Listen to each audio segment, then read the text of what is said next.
गौरी पुत्र गणेश भगवान की जय। श्री लक्ष्मी नारायण भगवान की जय। श्री शंकर पार्वती भगवान की जय। बोलिए श्री शिवाय नमस्तुभ्यम।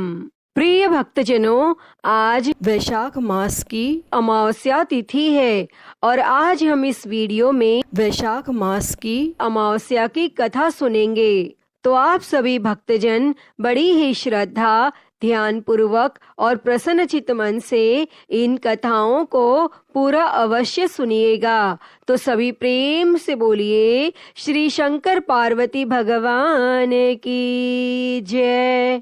प्राचीन कथा के अनुसार एक बार एक गांव में गरीब ब्राह्मण का परिवार रहता था। उसके परिवार में वह, उसकी पत्नी और एक पुत्री थी। समय के साथ साथ पुत्री बड़ी हो रही थी और उम्र बढ़ने के साथ साथ पुत्री में स्त्रियोचित गुणों का भी विकास हो रहा था और ब्राह्मण की पुत्री बहुत ही सुंदर, संस्कारवान और गुणवान थी। लेकिन ब्राह्मण गरीब था, इसीलिए उसका विवाह नहीं कर पा रहा था। तब एक दिन की बात है कि उस ब्राह्मण के घर एक साधु आते हैं और जब वे उस कन्या के सेवा भाव को देखते हैं तो काफी प्रसन्न हो जाते हैं और उस कन्या को लंबी आयु का आशीर्वाद देते हुए कहते हैं कि इस कन्या की हथेली में विवाह की रेखा नहीं है। और तब यह सुनकर ब्राह्मण ने उस साधु से पूछा कि ऐसा क्या किया जाए कि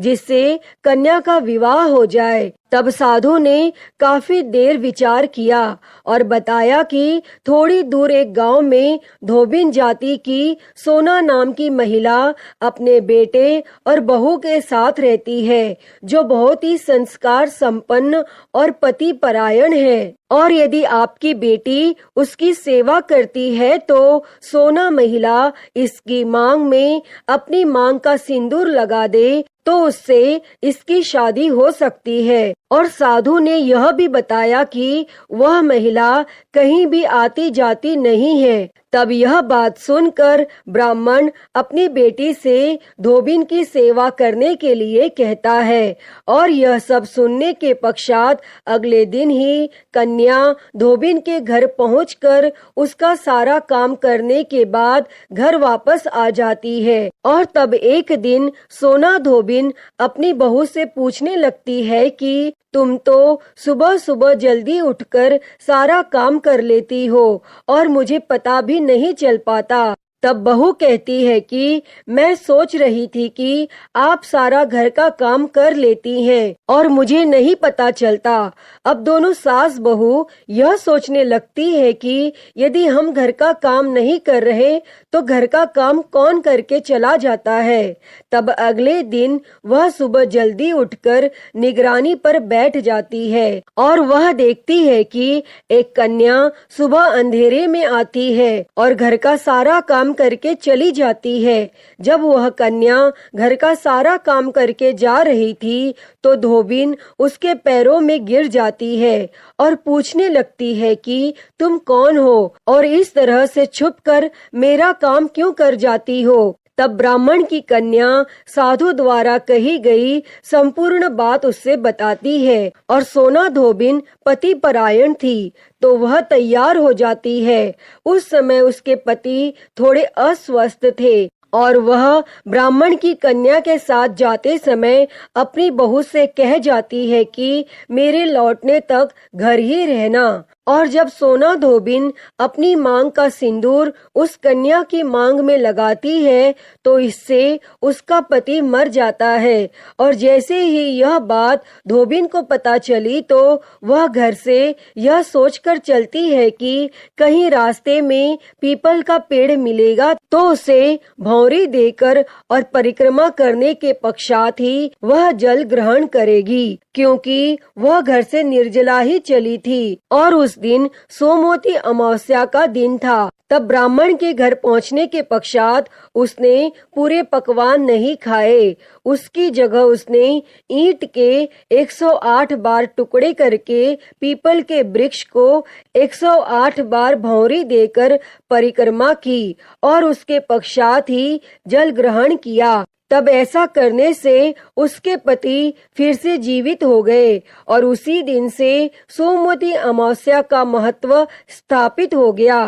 पीपल के वृक्ष में देवों का वास होता है और जो भी व्यक्ति इस अमावस्या के दिन व्रत कथा को ध्यान से सुनता है अथवा पढ़ता है, भगवान निश्चित ही उसकी सभी मनोकामनाएं पूरी करते हैं। इसीलिए सोमवती अमावस्या के दिन से शुरू करके जो व्यक्ति हर अमावस्या के दिन भौंरी देता है उसके सुख और सौभाग्य में वृद्धि होती है।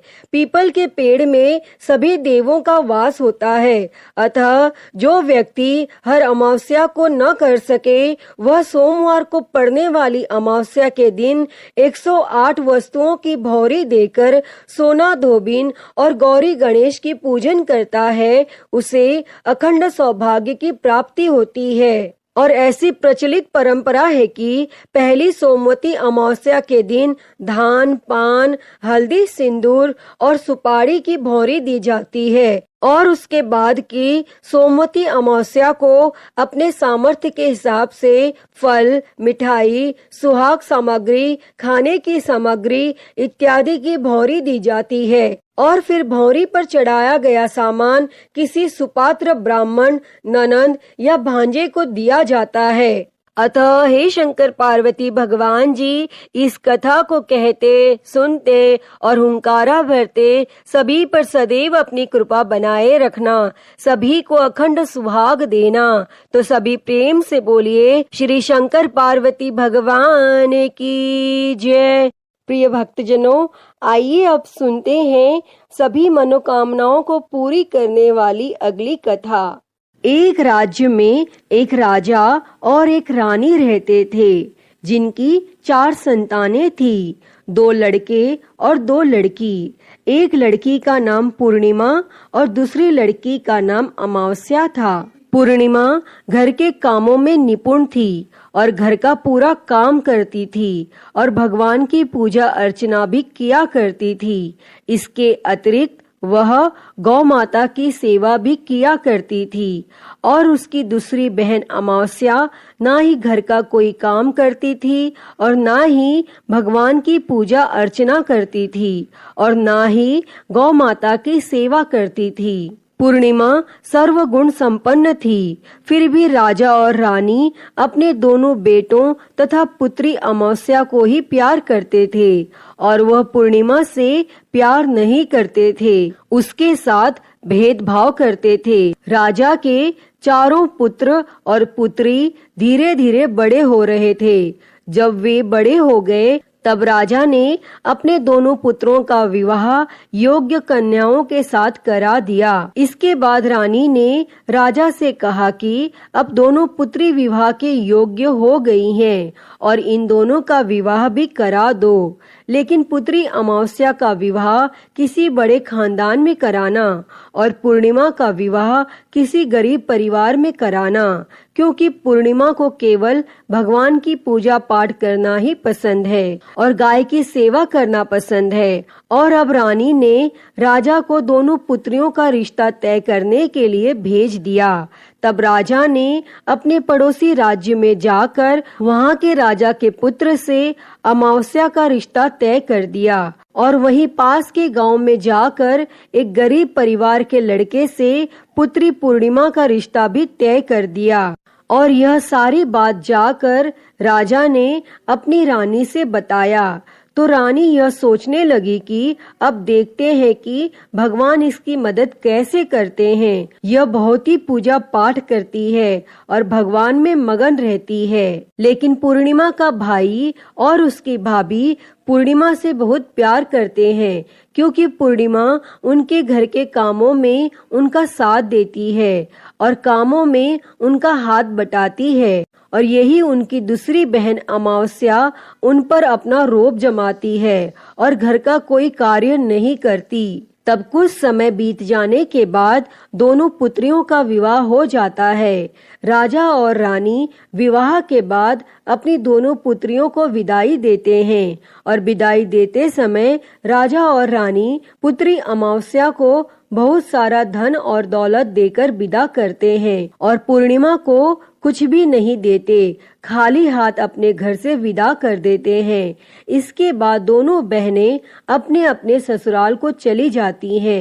तब कुछ दिन बीत जाते हैं और एक दिन अमावस्या अपने घर पर भगवान शिव जी की कथा रखती है, जिसमें वह सभी गांव वालों को निमंत्रण देती है, लेकिन अपनी बहन पूर्णिमा को नहीं बुलाती। और जब गांव की सभी औरतें अमावस्या के यहाँ जाती हैं तो यहाँ सब दृश्य पूर्णिमा अपने घर के दरवाजे के बाहर बैठकर देख रही होती है।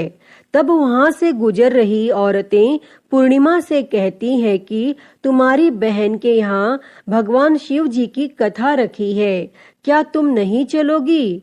तब पूर्णिमा ने कहा, मुझे निमंत्रण नहीं आया है, मैं नहीं जा सकती। और सभी गांव की औरतों ने पूर्णिमा से कहा, बुलाया नहीं तो क्या हुआ, भगवान शिव की कथा है, तुम हमारे साथ चलो। तब गांव की सभी औरतों की बात मानकर पूर्णिमा भी उनके साथ भगवान शिव की कथा में अमावस्या के घर चली जाती हैं। और जब अमावस्या की नजर पूर्णिमा पर पड़ती है तो वह कहती है कि तुम यहाँ कैसे चली आई, मैंने तो तुम्हें बुलाया नहीं था। खैर कोई बात नहीं, अब तुम आ ही गई हो तो चुपचाप बैठी रहना। और यह कहते हुए अमावस्या ने पूर्णिमा की गरीबी का भी मजाक उड़ाया। तब पूर्णिमा की आंखों में आंसू आ गए और वह रोते रोते मन ही मन में पूर्णिमा भगवान शिव से विनती करती है कि हे भगवान, क्या पूजा पाठ करना गलत है, गौ माता की सेवा करना गलत है, आखिर मेरी गलती क्या है, आप मुझ पर अपनी कृपा दृष्टि कब बनाएंगे। और पूर्णिमा बार बार भगवान शिव से यही कहती रहती। तब इतने में शिव कथा पूरी हो जाती है और अमावस्या भगवान का प्रसाद बांटने लगती है और वह सभी लोगों को प्रसाद देती है, लेकिन पूर्णिमा को वह प्रसाद नहीं देती।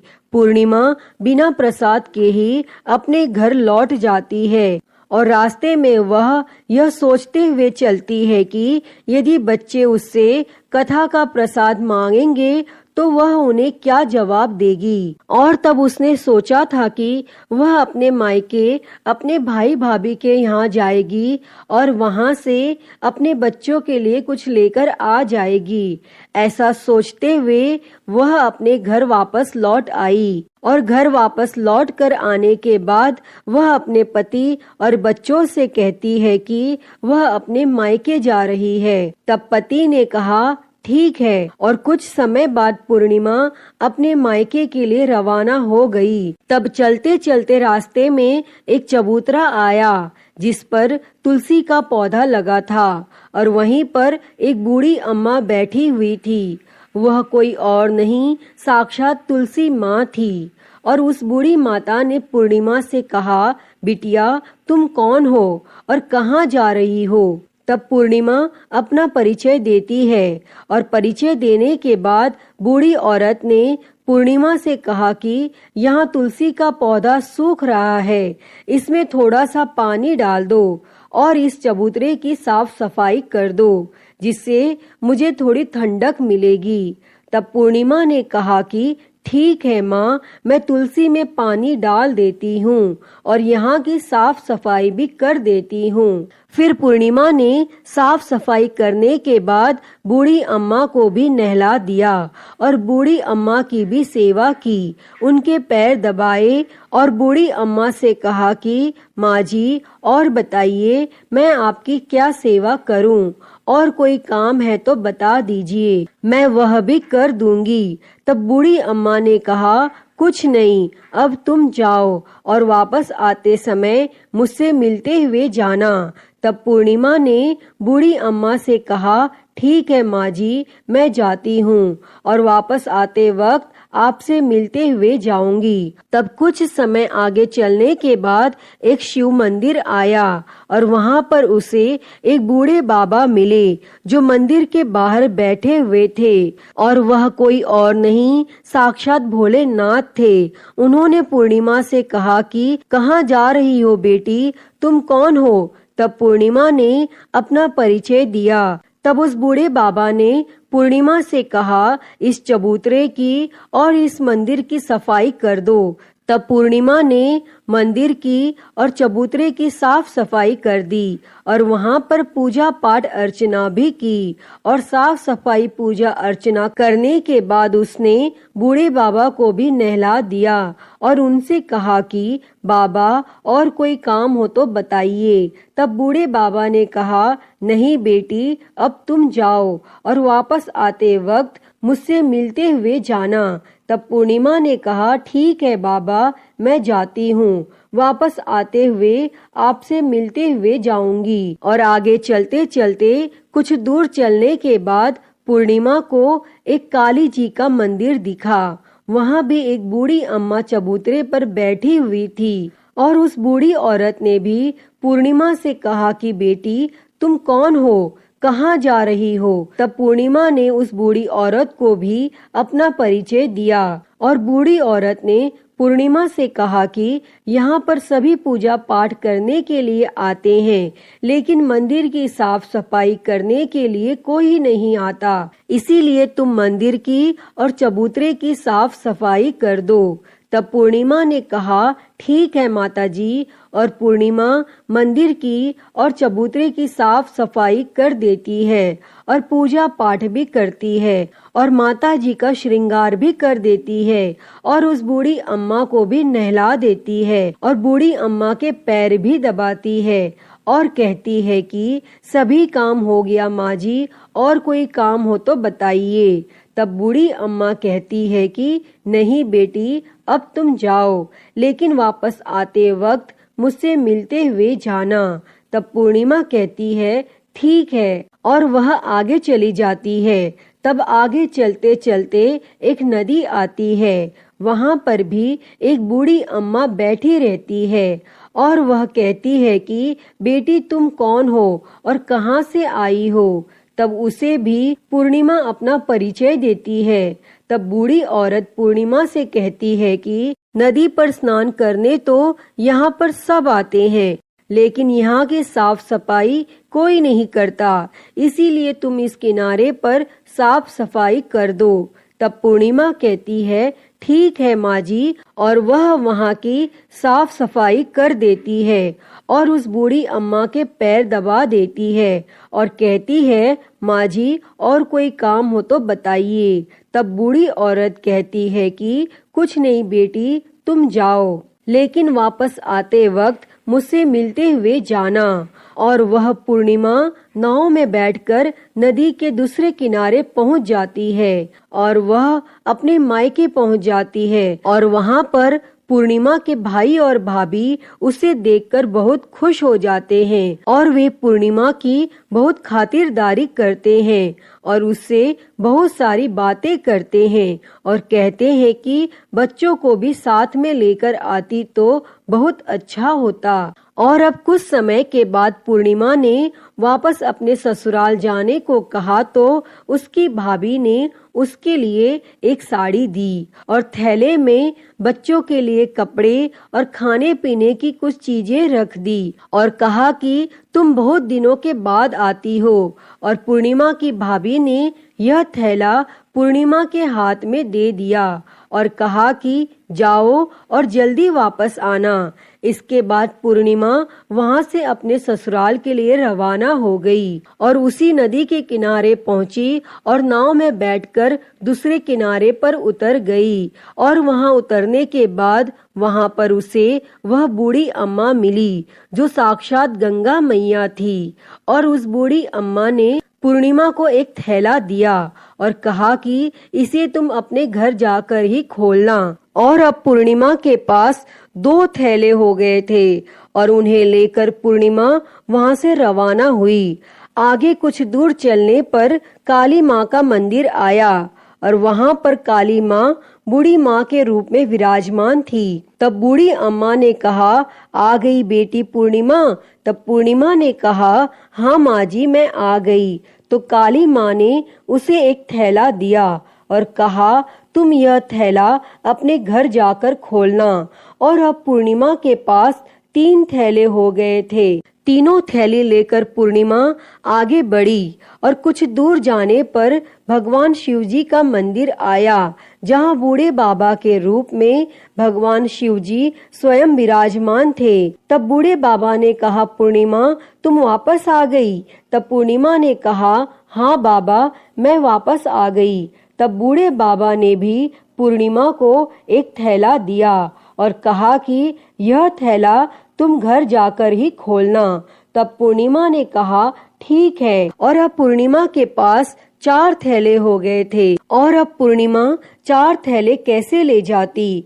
तब उसने एक पुरानी साड़ी निकाली और उन सभी थैलों का एक गड्ढा बनाया और अपने सर पर रखकर वहां से रवाना हो गई। तब कुछ दूर जाने के बाद उसे तुलसी माँ बूढ़ी औरत के रूप में मिलती है और कहती है, पूर्णिमा तुम आ गई। तब पूर्णिमा कहती है, हाँ माँ जी मैं आ गई। तब वह बूढ़ी औरत भी उसे एक थैला देती है और कहती है कि यह थैला तुम अपने घर जाकर ही खोलना।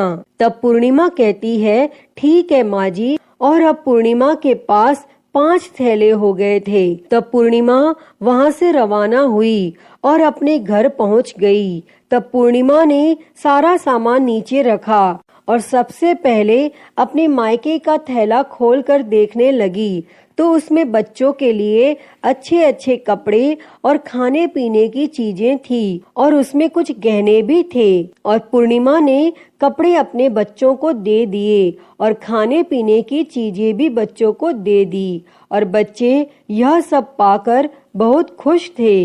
अब पूर्णिमा ने दूसरा थैला खोला जो उसे गंगा मैया ने दिया था। उसमें ढेर सारे हीरे जवाहरात सोने चांदी आदि थे। इसके बाद अब पूर्णिमा ने तीसरा थैला खोला जो उसे काली माँ ने दिया था तो उसमें बहुत सारा सोना श्रृंगार का सामान भरा हुआ था। इसके बाद पूर्णिमा ने चौथा थैला खोला जो उसे भगवान शिव ने दिया था। उसमें बहुत सारा धन संपत्ति भरा हुआ था और बहुत सारी खुशियां भरी हुई थी। इसके बाद अब पूर्णिमा ने 5वां थैला खोला जो उसे तुलसी माँ ने दिया था और वह थैला चावल दाल और 7 प्रकार की खाने की चीजों से भरा हुआ था। अब पूर्णिमा के घर में किसी भी चीज की कमी नहीं थी। उसका घर धन धान्य से भरा हुआ था और परिपूर्ण था। अब पूर्णिमा और उसका परिवार सुख से जीवन व्यतीत करने लगा। अब पूर्णिमा के मन में विचार आया कि क्यों ना शिवजी की कथा कराई जाए। तब उसने शिवजी की कथा में एक कार्यक्रम रखा और पूर्णिमा ने गांव के सभी लोगों को निमंत्रण दिया और घर घर जाकर सभी लोगों को बुलाया। और पूर्णिमा अपनी बहन अमावस्या के घर भी गई और अमावस्या को भी भगवान शिवजी की कथा के लिए उसने अपने घर पर बुलाया। और जब अमावस्या पूर्णिमा के घर शिवजी की कथा में आई तो उसने देखा कि पूर्णिमा के घर में किसी भी चीज की कोई कमी नहीं है। इतना सारा धन दौलत देखकर अमावस्या आश्चर्यचकित हो गई। तब उसने पूर्णिमा से कहा कि तुम्हारे घर में इतनी धन दौलत कहाँ से आई। तब पूर्णिमा ने कहा, देखो बहन, तुमने शिवजी की कथा में मुझे नहीं बुलाया था, फिर भी मैं चली आई और तुमने मुझे प्रसाद तक नहीं दिया था और मेरी गरीबी का मजाक भी उड़ाया था। उसके बाद मैं अपने घर आ गई और घर आते हुए मन ही मन सोच रही थी कि अपने मायके जाऊंगी और मैं अपने मायके चली गई। तब जो कुछ घटना इस बीच हुई वह सभी घटना उसने अपनी बहन अमावस्या को बता दी। तब अमावस्या कहती है कि तुम भी मुझे प्रसाद मत दो और मुझे डांट लो। लेकिन पूर्णिमा ने कहा कि यह तो भगवान का प्रसाद है, मैं तो सबको दूंगी और तुम्हें भी दूंगी। फिर भी अमावस्या ने प्रसाद नहीं लिया और वह सीधे अपने घर चली गई और घर जाकर अपने बच्चों से कहकर वह अपने मायके जाने के लिए तैयार हो गई और मायके के लिए निकल गई। और उसे भी रास्ते में चलते चलते तुलसी माँ मिली, जो चबूतरे पर बूढ़ी माँ के रूप में बैठी हुई थी। तब बूढ़ी माँ ने अमावस्या से कहा, बेटी कौन हो तुम, कहाँ जा रही हो? तब अमावस्या ने अपना परिचय दिया। तब बूढ़ी माँ ने कहा कि बेटी, यह तुलसी का पौधा सूख रहा है, इसमें थोड़ा सा पानी डाल दो और इस चबूतरे की साफ सफाई कर दो। इस पर अमावस्या ने कहा, बुढ़िया, तुझे दिखाई नहीं दे रहा कि मैंने इतनी महंगी साड़ी पहन रखी है, यह गंदी हो जाएगी। और वह ऐसा कहकर वहां से आगे चली गई। आगे जाने पर उसे भगवान शिव मिले और उन्हें भी अमावस्या ने ऐसा ही कहा। उसके बाद आगे जाने पर उसे काली माँ मिली और उन्हें भी अमावस्या ने यही सारी बातें कही। तब आगे जाने पर उसे गंगा माँ मिली और गंगा माँ से भी इसने यही सब कहा और आगे चली गई। और इसके बाद अमावस्या जब नाव में बैठने लगी तो नाव में फूलों की जगह कांटे भरे थे जो उसके पैरों में चुभ रहे थे और वह किनारे पर उतरकर अपने मायके चली गई। और जब मायके में उसको उसकी भाभियों ने तथा भाइयों ने देखा तो मन ही मन कहने लगे कि काम की न काज की, 2.5 मन अनाज की। अब आ ही गई हो तो ठीक है, पूर्णिमा तो हमारे कामों में हाथ बटाती थी और यह कोई काम करेगी तो नहीं। अब उन्होंने खाना बनाया और खा पीकर सभी सो गए। और अमावस्या जब सुबह उठी और अपनी भाभियों से कहा कि मैं अपने ससुराल जा रही हूँ, तब उन्होंने कहा कि ठीक है जाओ। तब अमावस्या बोली, पूर्णिमा को तो तुमने एक थैला दिया था और मुझे कुछ नहीं दोगे क्या? तब भाई और भाभी ने कहा, तुम घर जाओ, थैले तुम्हारे घर पहुंच जाएंगे। फिर अमावस्या वहां से निकल गई और नदी के किनारे पहुंची और वहां गंगा मैया बूढ़ी औरत का रूप धारण करके बैठी हुई थी। तब बूढ़ी माँ ने कहा, आ गई बेटी? तो उसने कहा कि हाँ मैं आ गई। और तुमने तो पूर्णिमा को एक थैला दिया था और मुझे नहीं दोगी क्या? तब बूढ़ी अम्मा ने कहा, तुम घर जाओ, थैले तुम्हारे घर पर पहुंच जाएंगे। इसके बाद आगे चलने पर उसे काली मैया मिली। उन्होंने भी अमावस्या को यही बात कही। और इसके बाद और आगे जाने पर उसे भगवान शिव मिले और उन्होंने भी अमावस्या से यही बात कही। तब थोड़ी और आगे जाने पर उसे तुलसी माँ मिली और तुलसी माता ने भी अमावस्या से यही कहा कि तुम घर जाओ, थैले तुम्हारे घर पहुंच जाएंगे। तब अमावस्या अपने घर पहुंच गई और आंगन में देखा तो वहां पर 5 थैले पड़े हुए थे। तब अमावस्या ने मन ही मन सोचा कि अब तो मेरे पास बहुत सारी धन और दौलत आ जाएगी। और जल्दी जल्दी उसने सभी थैलों को खोला। किसी में मिट्टी थी तो किसी में पत्थर, किसी में कंकर और किसी में कोयला। और उसके मायके से भी कुछ नहीं मिला था। इन थैलों में कुछ भी नहीं था। तब अमावस्या दौड़ती हुई पूर्णिमा के घर गई और कहती है कि तुम्हें तो इतना सब कुछ मिला, मुझे तो कुछ नहीं मिला, आखिर क्यों?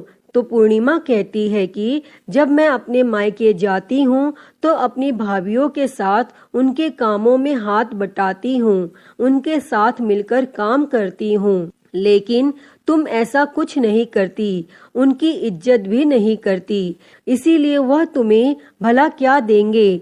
इसके बाद तुमने गंगा मैया को ठुकरा दिया और काली माँ को भी ठुकरा दिया और भगवान शिव को भी तुमने ठुकरा दिया, इसीलिए उन्होंने भी तुम्हें कुछ नहीं दिया। तब अमावस्या कहती है कि बहन, तुम मुझे माफ कर दो, मैंने तुम पर हमेशा अत्याचार किया है। मुझे कुछ नहीं मिला तो कोई बात नहीं, मैं भी भगवान की भक्ति करूंगी और सब कुछ प्राप्त कर लूंगी। मुझे इन सब चीजों का रहस्य बताओ।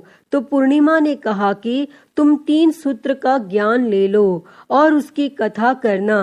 पहले सूत्र में दया मांगना, दूसरे सूत्र में कथा मांगना और तीसरे सूत्र में 108 बार ओम नमः शिवाय का जाप करना। बहन, भगवान ने यह सूत्र दिए हैं, इनको अपने हृदय में बसा लेना। मैंने भी यह 3 सूत्र अपने जीवन में अपनाए थे और सच्चे मन से भगवान की भक्ति पूजा पाठ की थी। फिर भगवान ने मुझे यह सब कुछ दिया है और तुम्हारे पास जो कुछ था वह भी सब खत्म हो गया। तब इसके बाद अमावस्या अपने घर गई और भगवान की पूजा पाठ करने लगी और भगवान शिव से माफी मांगी और गौ माता की सेवा भी की और दूसरों की मदद भी करने लगी। अतः हे भगवान भोलेनाथ जी, जिस प्रकार आपने पूर्णिमा पर अपनी कृपा दृष्टि बरसाई, वैसी ही कृपा दृष्टि इस कथा को कहते, सुनते और हुंकारा भरते सब पर बरसाना। सभी की गरीबी दूर करना और सबकी मनोकामना पूर्ण करना। तो सभी प्रेम से बोलिए, श्री उमापति महादेव की जय। हर हर महादेव। प्रिय भक्तजनों, तो मैं उम्मीद करती हूँ कि आपको यह कथा पसंद आई होगी और अगर वीडियो अच्छी लगी हो तो इसे लाइक करें, ज्यादा से ज्यादा शेयर करें और कमेंट में हर हर महादेव लिखना ना भूलें और हरिहर भक्ति चैनल को सब्सक्राइब कर नोटिफिकेशन बेल को जरूर ऑन कर लें। हर हर महादेव। धन्यवाद।